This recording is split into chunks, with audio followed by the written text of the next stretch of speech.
ओम शांति। 28 फरवरी 2025 प्रातः मुरली। ओम शांति। बाप दादा मधुबन। मीठे बच्चे, शांति चाहिए तो अशरीरी बनो। अगर हम चाहते हैं हमारा मन बिल्कुल शांत रहे तो अशरीरी बनो, अपने को आत्मा देखो हमेशा।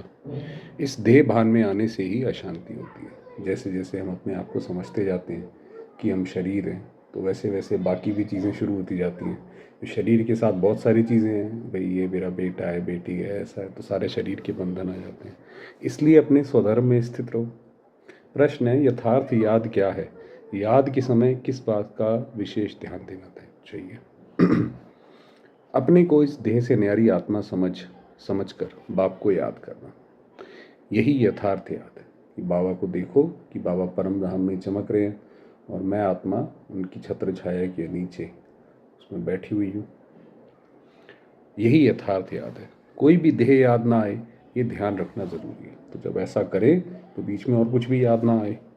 याद में रहने के लिए ज्ञान का नशा चढ़ा हुआ हो, बुद्धि में रहे बाबा हमें सारे विश्व का मालिक बनाते हैं। हम सारे समुद्र, सारी धरनी के मालिक बनते हैं। गीत है, तुम्हें पाके हमने जहाँ पा लिया है। ओम शांति। ओम का अर्थ ही है अहम, मैं आत्मा। ओम शांति का अर्थ बाबा बता रहे हैं। मनुष्य फिर समझते हैं ओम माना भगवान। वो तो दुनिया में तो ओम का ही पता नहीं कितना बड़ा मतलब वो बताते हैं। तो ओम माना वो भगवान समझते हैं, परंतु ऐसे है नहीं। ओम माना मैं आत्मा, मेरा ये शरीर है। कहते हैं ना ओम शांति। अहम आत्मा का स्वधर्म है शांत। आत्मा अपना परिचय देती है। मनुष्य भले ओम शांति कहते हैं, परंतु ओम का अर्थ कोई भी नहीं समझते हैं। ऐसा नहीं है, जब कोई बोलते भी हैं, दुनिया में भी कोई किसी को बोलते हैं ओम शांति, तो उनका वो मतलब नहीं रहता, ना उनको ऐसा कोई आभास होता है। हम जब बोलते हैं ओम शांति, तो हमारा मतलब है उसमें ओम शांति अक्षर अच्छा है। हम आत्मा हैं, हमारा स्वधर्म शांत है। हम आत्मा शांति धाम की रहने वाली है। कितना सिंपल अर्थ है, लंबा चौड़ा कोई गपोड़ा नहीं है। इस समय के मनुष्य मात्र तो ये भी नहीं जानते कि अभी नई दुनिया है व पुरानी दुनिया है। दुनिया वालों को ये वाली जो बात है कि स्वर्ग और नर्क, सतयुग कलयुग, दुनिया में कोई क्लैरिटी किसी को नहीं है। इतनी कोई साफ नहीं पता कि अभी नई दुनिया है कि पुरानी दुनिया है, या आगे भी कुछ आने वाला है। नई दुनिया फिर पुरानी कब होती है, पुरानी से नई दुनिया कब होती है, ये कोई भी नहीं जानते हैं। कोई से भी पूछा जाए दुनिया नई कब होती है और फिर पुरानी कैसे होती है, तो कोई भी बता नहीं सकेंगे। अभी तो कलयुग पुरानी दुनिया है, नई दुनिया सतयुग को कहा जाता है। अच्छा, नई को फिर पुराना होने में कितने वर्ष लगते हैं, ये भी कोई नहीं जानते हैं। मनुष्य होकर ये नहीं जानते, इसलिए इनको कहा जाता है जानवर से भी बदतर। कि इस समय आज का जो मनुष्य है, इसीलिए जो आदमी जो है वो जानवरों से ज़्यादा प्यार करता है, इंसान से कम करता है। क्योंकि इंसान ने तो सारे के सारे धर्म ही, सारी नियम मर्यादाएं तोड़ दी हैं, तो उससे अच्छा तो जानवर है। तो इसलिए जानवर से भी बदतर। कुछ नहीं जानते, ना अपने बारे में जानते ना कुछ। जानवर तो अपने को कुछ कहते नहीं, मनुष्य कहते हैं हम पतित हैं, हे पतित पावन आओ, परंतु उनको जानते बिल्कुल ही नहीं। भाई जिस भगवान को याद करते हैं, कोई नहीं जानते दुनिया में। पावन अक्षर कितना अच्छा है। पावन दुनिया, स्वर्ग नई दुनिया ही होगी। चित्र भी देवताओं के हैं, परंतु कोई भी समझते नहीं है। ये लक्ष्मी नारायण नई पावन दुनिया के मालिक हैं। ये सब बातें बेअत का बाप ही बैठ बच्चों को समझाते हैं। नई दुनिया स्वर्ग को कहा जाता है, देवताओं को कहेंगे स्वर्गवासी। अभी तो है पुरानी दुनिया नर्क, यहाँ मनुष्य हैं नर्कवासी। कोई मरता है तो भी कहते हैं स्वर्गवासी हुआ, तो गोया यहाँ नर्कवासी है ना। भाई कोई जब शरीर छोड़ जाता है तो कहते हैं भाई फला व्यक्ति, उसका तो स्वर्गवास हो गया। अच्छा जी, स्वर्ग का वासी हो गया, तो ये ज़रूरी नर्क होगा? तो स्वर्ग में चला गया। हिसाब से कह भी देंगे बरोबर ये नर्क ठहरा, परंतु बोलो तुम नर्कवासी हो तो बिगड़ पड़ेंगे। अच्छा जी, ये भी मान जाएंगे, हाँ जी ये तो नर्क है ना, कितना कितना हर जगह दुख है। तो उसको बोलो भाई अच्छा भाई तुम तो यानी नर्कवासी हुए। तो बाबा कहता है बिगड़ पड़ेंगे। कहेंगे अच्छा आप हमें नर्कवासी क्यों बोलते हो? बाप समझाते हैं देखने में तो भल मनुष्य हैं, सूरत मनुष्य की है, परंतु सीरत बंदर जैसी है। अंदर जो सीरत है वो बंदर जैसी है। ये भी गाया हुआ है ना, खुद भी मंदिरों में जाकर देवताओं के आगे गाते हैं, आप सर्वगुण संपन्न, मुझे निर्गुण हारे में कोई गुण नहीं। अपने लिए क्या कहेंगे, हम पापी नीच हैं, आता है उसमें आरती जो होती है उसमें आता है। परंतु सीधा कहो तुम विकारी हो तो बिगड़ पड़ेंगे। वही कोई बोलो भाई, अच्छा भी तुमने अंदर बोला ना भगवान के सामने कि हम तो पापी नीच हैं, तो तुम क्या पापी नीच हो, विकारी हो, तो बिगड़ पड़ेंगे। इसलिए बाप सिर्फ बच्चों से ही बात करते हैं, समझाते हैं। तो इसीलिए ये जो बातें हैं सिर्फ हम ही समझदार हैं जो ये पूरी बात समझते हैं। तो इसलिए बाबा फिर वो हमसे ही बात करते हैं, औरों से नहीं करते हैं, बाहर वालों से बात नहीं करते। क्योंकि कलयुगी मनुष्य है नर्कवासी, वे दुनिया में जो मनुष्य है उनमें कोई कोई मर्यादा हो, कुछ ऐसा तो कुछ है नहीं, वो तो कुछ भी करते रहते हैं। अभी तुम हो संगम युगवासी, तुम पवित्र बन रहे हो, जानते हो हम ब्राह्मणों को शिव बाबा पढ़ाते हैं, वह पतित पावन है, हम सभी आत्माओं को ले जाने के लिए बाप आए। कितनी सिंपल बातें हैं। बाप कहते हैं बच्चे तुम आत्माएं शांति धाम से आती हो पाठ बजाने, इस दुख धाम में सभी दुखी हैं। इसलिए कहते हैं मन को शांति कैसे हो, ऐसे नहीं कहते आत्मा को शांति कैसे हो। अरे तुम कहते हो ना ओम शांति, मेरा स्वधर्म है शांति। वास्तव में जब हम एक दूसरे से मिलते हैं तो ओम शांति इसीलिए कहते हैं कि ताकि एक दूसरे को हम याद दिला सके कि आत्मा शांत स्वरूप है। तो आप बात करने से पहले ओम शांति बोलो तो आपका मन शांत हो के बात करो। तो ये हमारा मकसद रहता है। फिर शांति मांगते क्यों हो, अपने को आत्मा भूल देह अभिमान में आ जाते हो। तो ये जो दुनिया में जो ये कहते हैं कि चलो भाई अब बहुत हो गया, हमें शांति चाहिए, यहाँ चले जाओ वहाँ चले जाओ, ऐसा कर लो वैसा कर लो, तो वास्तव में अपने को आत्मा समझो तो उसी वक्त शांति मिलेगी। आत्माएं तो शांति धाम की रहने वाली हैं, यहाँ फिर शांति कहाँ से मिलेगी, अशरीरी होने से ही शांति होगी। वास्तव में अगर शांति चाहिए, कोई भी शोर हो कुछ हो, आप अपने शांत उसमें ठहर जाओ, टिक जाओ।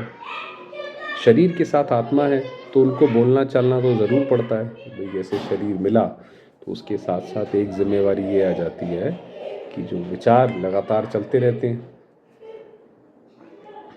हम आत्मा शांति धाम से यहाँ पाठ बजाने आई हैं।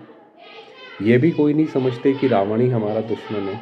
कब से ये रावण दुश्मन बना है, तो रावण ही हमारा दुश्मन है। कब से ये रावण दुश्मन बना है ये भी कोई नहीं जानते। बड़े बड़े विद्वान पंडित आदि एक भी नहीं जानते कि रावण है कौन, जिसका हम एफिजी बनाकर जलाते हैं। ये जो रावण का वो जलाया जाता भाई दशहरा पर, तो भाई उसने ऐसा क्या किया जो आप जलाते हो।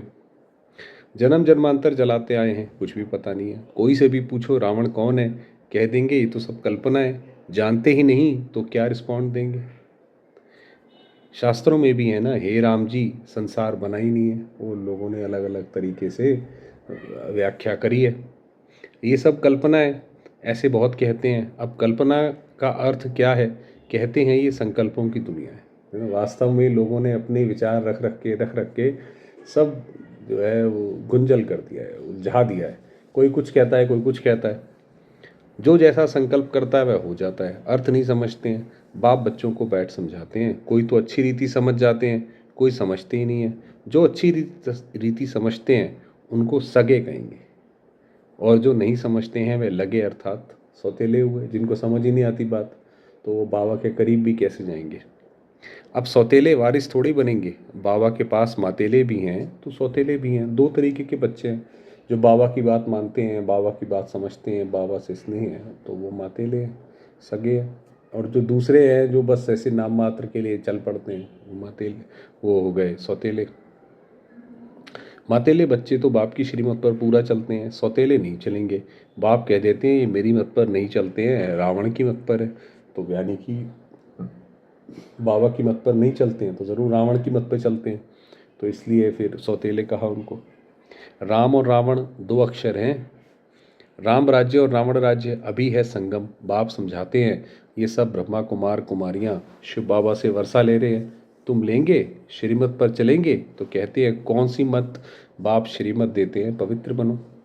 कहते हैं पवित्र रहें, फिर पति ना माने तो किसकी मानूं, क्योंकि वही अब स्त्रियां बोलती हैं वह तो हमारा पति परमेश्वर है। क्योंकि भारत में ये सिखलाया जाता है कि पति तुम्हारा गुरु ईश्वर आदि सब कुछ है, परंतु ऐसा कोई समझते नहीं है।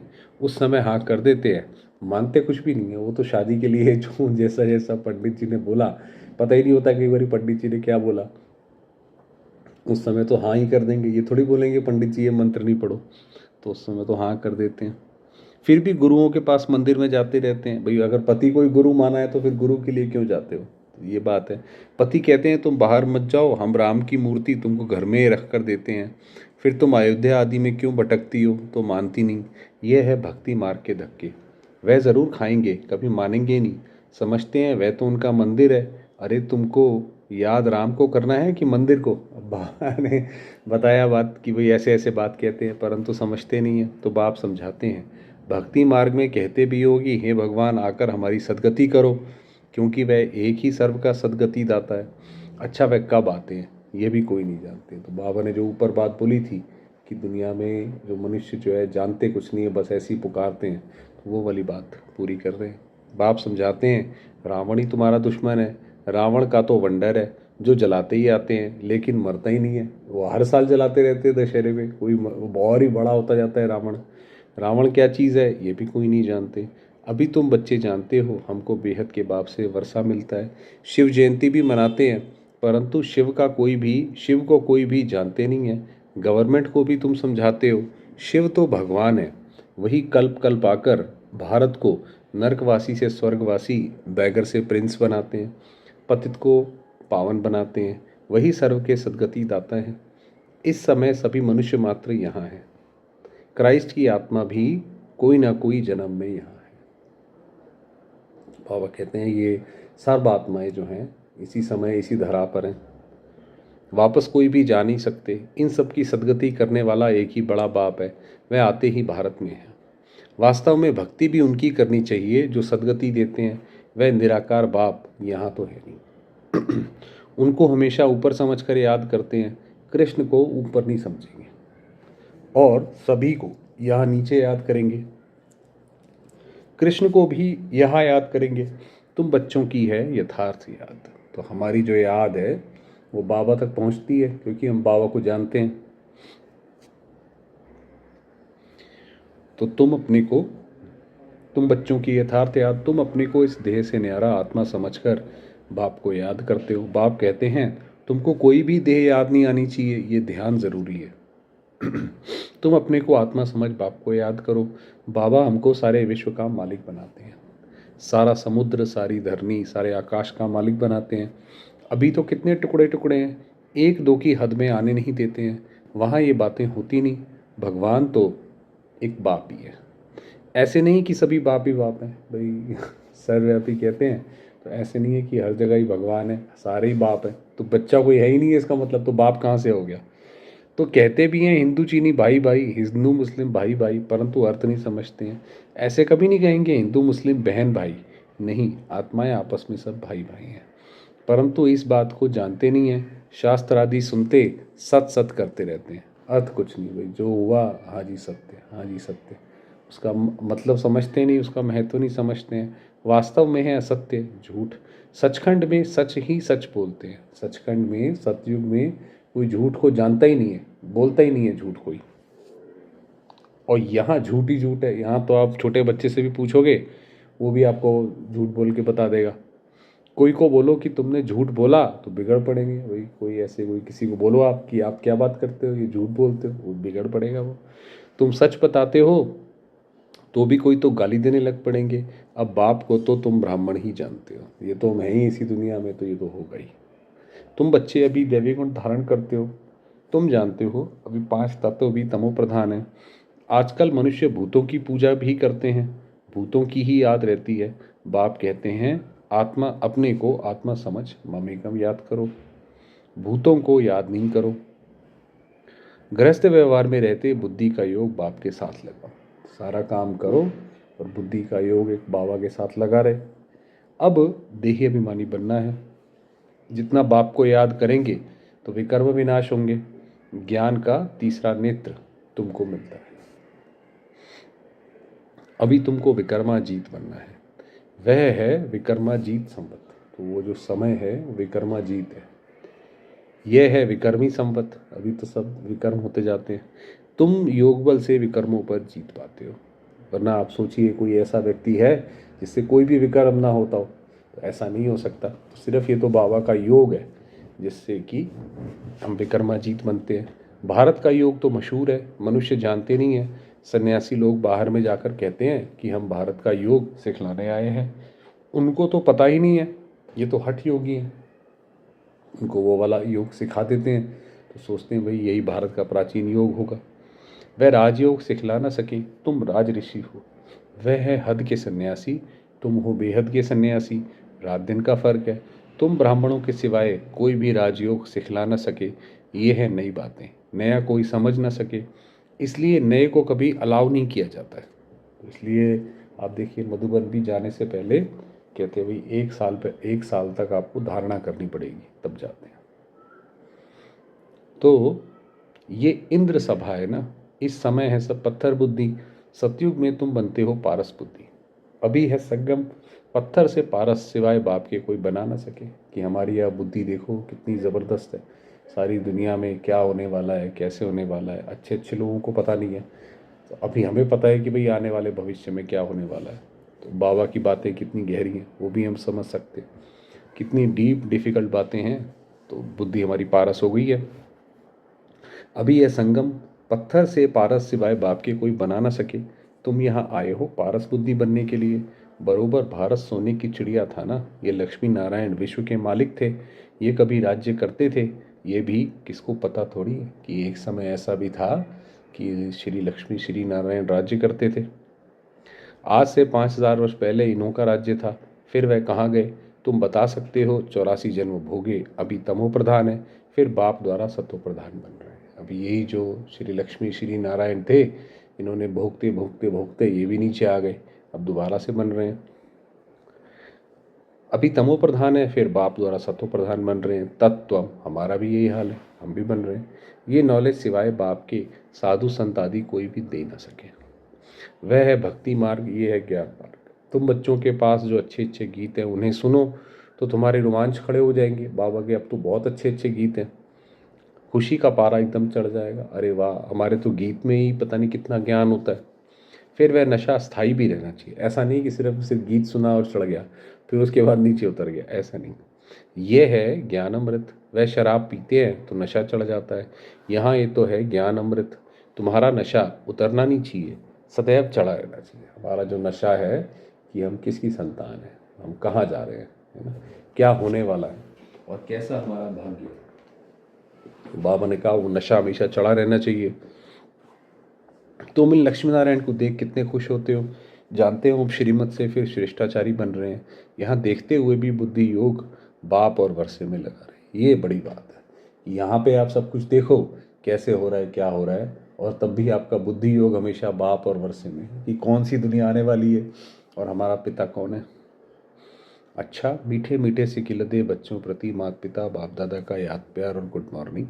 रूहानी बाप की रूहानी बच्चों को नमस्ते। हम रूहानी बच्चों की रूहानी बाबा को याद प्यार और नमस्ते। धारणा के लिए मुख्य सार है, विकर्माजीत बनने के लिए योग बल से विकर्मों पर जीत प्राप्त करनी है। यहाँ देखते हुए बुद्धि योग बाप और वर्षे में लगा रहे। देखो सब यहाँ पे, मगर बुद्धि में एक रहे कि भाई अब जाना है यहाँ से। बाप के वर्षे का पूरा अधिकार प्राप्त करने के लिए मातेला बनना है। एक बाप की ही श्रीमत पर चलना है। बाप जो समझाते हैं वह समझकर दूसरों को समझाना है। वरदान दिया, दिव्य बुद्धि की लिफ्ट द्वारा तीनों लोकों का सैर करने वाले सहज योगी भव।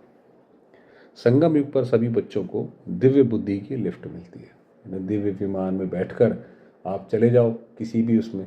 दुनिया में तो किसी को नहीं पता कि कहाँ जाना होता है, हमें पता है। संगम युग पर सभी बच्चों को दिव्य बुद्धि की लिफ्ट मिलती है। इस वंडरफुल लिफ्ट द्वारा तीनों लोकों में जहाँ चाहो वहाँ पहुँच सकते हो। सिर्फ स्मृति का स्विच ऑन करो कि हम आत्माएं पहले कहाँ थे, परम धाम में थे। स्मृति निकालो वो वाली, तो सेकंड में पहुँच जाएंगे। और जितना समय जिस लोक का अनुभव करना चाहो उतना समय वहाँ स्थित रह सकते हो। भाई जाके बैठ जाओ परम धाम में, शांति ही शांति है, वहाँ बैठ जाओ जा करके।